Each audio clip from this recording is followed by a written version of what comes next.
Hello everyone.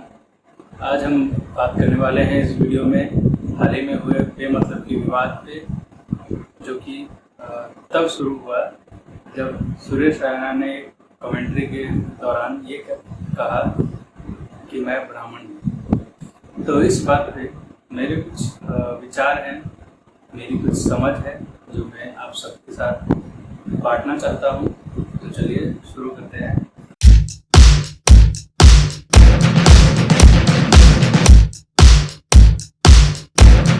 Twitter पे जहाँ पे कुछ लोगों ने इस चीज़ को ट्रोल करना स्टार्ट किया जब सुरेश रैना ने कहा कि मैं ब्राह्मण हूँ, तो वहीं पर बहुत लोग सपोर्ट में भी आए कि मैं ब्राह्मण हूँ। ये ऐसा सपोर्ट था जो आजकल हिंदुओं में कम दिखता है, क्योंकि हिंदू कुछ ज़्यादा ही न्यूक्लियर फैमिली हो चुके हैं और उनमें यूनिटी की कमी आ गई है। लोगों में इम्यूनिटी की कमी होती है तो बीमार पड़ते हैं, कैल्शियम की कमी होती है तो हड्डी कमज़ोर होती है। तो वैसे ही अगर आपके समुदाय में, आपके रिलीजन में यूनिटी ना हो तो बाहर के लोग, दूसरे रिलीजन आप पे हावी हो सकते हैं।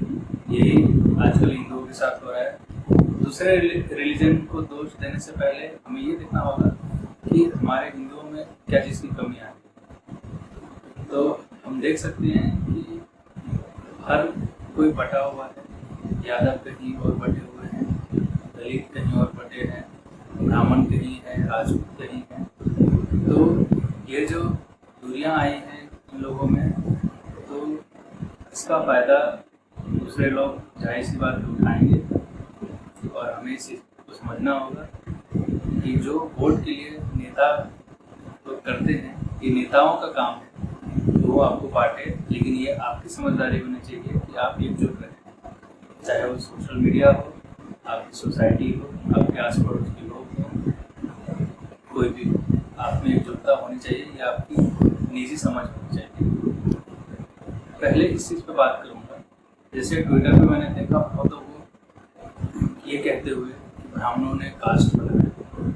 तो ब्राह्मणों की कास्ट कभी नहीं बनाया, इस चीज़ का सबूत कहीं नहीं। हमारे देश में क्या होता है कि हमेशा से हमें चीज़ों को गलत तरह से समझाया जाता है। बात यहाँ पर कास्ट की कभी से थी ही नहीं। हमारे यहाँ पे कास्ट कभी नहीं था। हमारे यहाँ पे प्रोफेशन था। जो समुदाय जिस काम में परिपूर्ण थे, जिस काम को सही से कर सकते थे, जिस काम में एक्सपर्ट थे, उनको उस काम की वजह से उनको वो नाम मिला था। अगर कोई एक समुदाय है जो जूते चप्पल बनाते हैं, उनसे बेहतर कोई नहीं बना सकता है, तो उसको मोची कहा।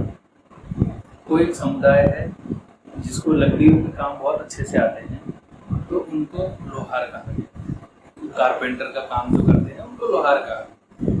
तो वैसे ही जो आपकी रक्षा करते थे, जो हम सब की रक्षा करते थे दुष्ट से या गलत लोगों से या ऐसे किसी भी प्रकार की हानि होने से जो हमारी रक्षा करते थे, उनको क्षत्रिय कहा। वैसे ही जिनका काम था समाज में शिक्षा बांटना, जो सबको शिक्षित करने में लगे थे, जिनका कार्य सिर्फ ये था, उनको ब्राह्मण कहा गया। कुछ लोग ये कहते हैं कि वो ब्राह्मण को अलग से ब्राह्मण क्यों कहते हैं या ऐसा क्यों हुआ, उनको ऊंचा क्यों रखा गया। तो आप देखेंगे कि आजकल के टाइम पे भी टीचर को एक अलग सम्मान मिलता है।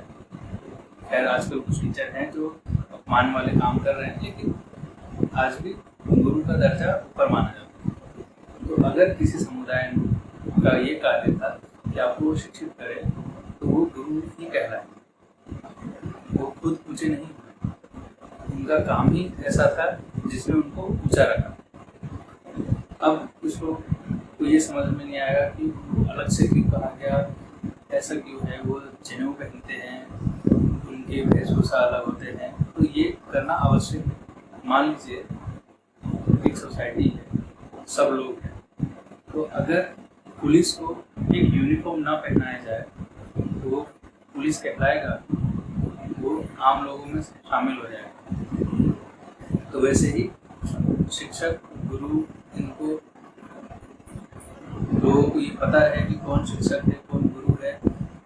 तो इस चीज़ के लिए ब्राह्मणों के वेशभूषा अलग थे, बाकी के लोगों से उनका वेशभूषा अलग रहा होगा। तो मेरे समझ से ये एक कारण था कि हमारे देश में कभी भी जातिवाद नहीं था। हमारे देश में हमेशा से प्रोफेशनलिज्म था कि लोग, समुदाय अपने एक प्रोफेशन की वजह से जाने जाते थे। ये काम तब हुआ होगा जब हमारे देश में मुगल शासन आया, उसके बाद अंग्रेजों का शासन आया, तब जाके ये डिवाइड एंड रूल वाला कॉन्सेप्ट इम्प्लीमेंट हुआ था, जो कि कुछ लोग आज भी उसको गलत तरह से इम्प्लीमेंट करते हैं कि पहले के टाइम पे भेदभाव होता था, अनटचेबिलिटी थी, दलितों पे अत्याचार होता था।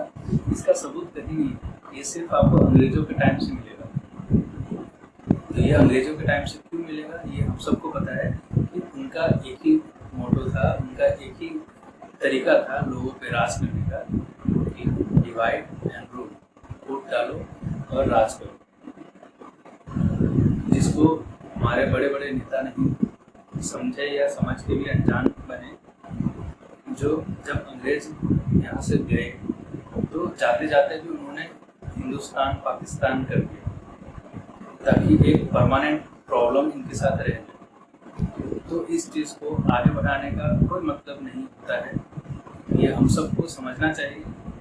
ये इस चीज़ पे हम सबको काम करना चाहिए कि हर लोग को ये शिक्षित करें कि हमारे देश में कभी जातिवाद रहा नहीं। जातिवाद या तो नेताओं की वजह से रहा या तो अंग्रेजों की वजह से। गौर करने वाली बात ये भी है कि अगर कोई ये कह के फिल्म बना दे कि my name is Khan, I am not a terrorist, तो उसकी तारीफें की जाती है, उसको अप्रिशिएट करते हैं, वाहवाही होती है, वो मूवी बहुत पैसा कमाता है। कोई अगर कहे कि मैं दलित हूँ और वोट मांगता है तो उस समय भी कुछ नहीं होता है।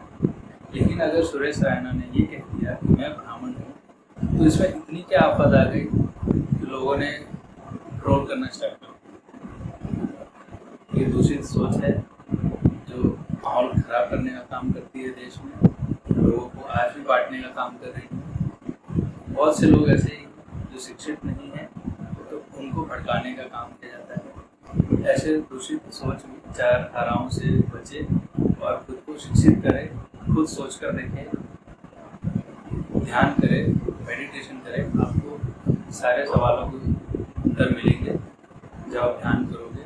ये मैंने कहीं पढ़ा नहीं है कि प्रोफेशन की वजह से उस समय ऐसे बटे थे, ये मेरा अपना ऑब्जर्वेशन है। समय के साथ जब मैंने इस चीज़ ध्यान लगाया और ऑब्जर्व किया तो मुझे ये समझ आया कि लोगों ने, या उस समय जात नहीं थी, उस समय एक प्रोफेशन था। इस चीज़ को आप लोग समझें और इस हिसाब से काम करें। मिलेंगे अगली वीडियो में। धन्यवाद।